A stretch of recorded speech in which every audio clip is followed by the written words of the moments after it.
Let's cross to UBA to get a perspective on the fixed income market and, of course, the FX market from Kubi Momoh. Kubi, it's great to have you on the show today. I want to first of all start with the FX market.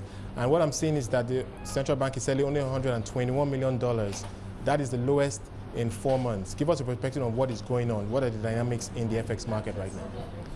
Yeah, hello, Wole. Like you said, that's a very low sale, especially coming off the back of the fact that Monday was a holiday, so it's the only sale for the week, which makes it really the lowest. However, if you look at last week, Wednesday, they sold a similar amount, about 126 or 124 million dollars. So it's a trend. And one of the main drivers for that trend has been the fact that there have been alternative sources of foreign exchange coming to the system.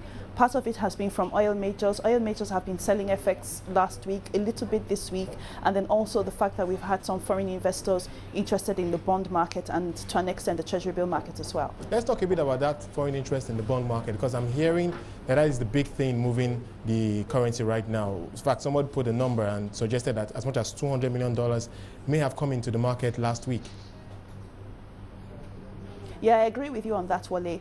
We've had, that's what just came in last week, minus all the flows we've had year to date. It's giving a lot of support to the currency. And if you look at the bond yields, it has reflected in the bond yields. Right. They've moved from highs above 16% to above 15%, maybe 15.2, 15.4, depending on the tenor. So yes, we've seen the effects of that in the system. Okay, and let's talk about the interbank market. We know there was some volatility about a week or two ago. We've seen the market calm down a lot now. In fact, what I'm hearing is that the interbank overnight rate is down to 11%, which is very close to a year low. Yeah, we're just coming off a year high.